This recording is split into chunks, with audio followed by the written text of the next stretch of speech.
147મી રથયાત્રા અને યજમાન અત્યારે તૈયારીઓમાં વ્યસ્ત છે। જ્યારે યજમાનના ઘરે ભગવાન જગન્નાથજી પધારવાના છે ત્યારે ભગવાન જગન્નાથજીના આગમનને લઈને જવારાનું આયોજન છે તે કરવામાં આવ્યું છે।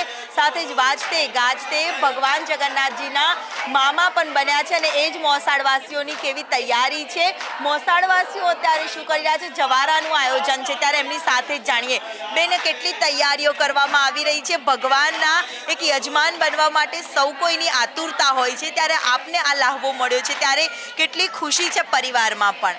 જ્યારે 147મી રથયાત્રાના યજમાન અમે બન્યા છે, ભગવાનના મામા મામી બન્યા છે ત્યારે ખૂબ જ અમારા પરિવારમાં ખુશી છે। અમારા પરિવાર ઉપરાંત અમારા સગા સંબંધીઓ અને સોસાયટીમાં પણ ખૂબ જ સરસ માહોલ છે।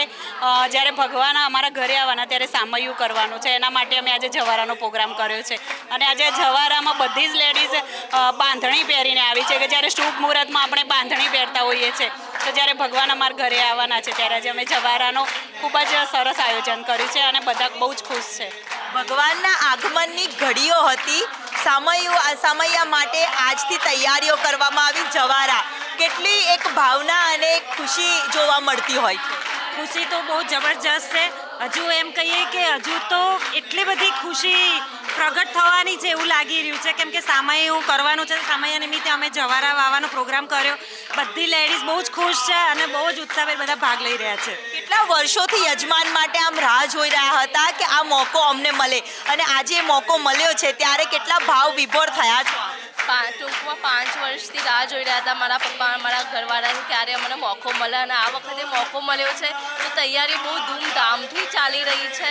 પહેલું આ ફંક્શન આ થયું, આ જવારા વાવવાનું, પછી મહેંદીનું સામૈયું બધું થવાનું છે। આજે 51 જવારા વાવવામાં આવ્યા છે અહીંયા અને સવારે 6 વાગ્યાથી બધા સગા સંબંધીઓ સોસાયટીવાળા આવી ગયા છે કે આ સજાવટ કરવા, હેલ્પ કરવા, શું કરશું શું નહીં કરવા, ઉત્સાહ બહુ જ છે બધામાં।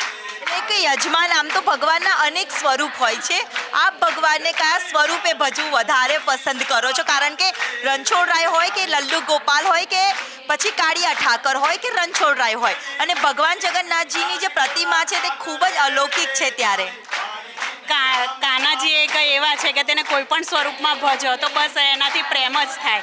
તો મને કાનાનું સૌથી પહેલાં તો બાળ સ્વરૂપ બહુ જ ગમે છે કે જેમાં એ કાનાજીને જોઈએ ને તો આપણો પુત્ર હોવાની અનુભૂતિ થાય। જ્યારે આજે મામા મમ્મી બની ગયા ત્યારે તો એવું જ લાગે છે કે આવા હંમેશા બંધી જ બની ગયા છે। એટલે આ વખતે મામા મામી જોરશોરથી મામેરું કરશે? મામા મામી ખૂબ જ ખુશ છે અને જોરશોરથી મામેરું કરશે એમનું। મામેરું કરવા માટે ભાવ વિભોર છેલ્લા 5 વર્ષથી આ પ્રજાપતિ પરિવાર રાહ જોઈ રહ્યું હતું અને એ ઘડી આવી અને 5 વર્ષ બાદ જે લાહવો મળ્યો છે ત્યારે સામૈયું કરવા માટે આજે ભાણેજોના સામૈયા માટેના જવારાનું આયોજન જોરશોરથી ભક્તિના રંગે રંગાઈને કરવામાં આવ્યું છે।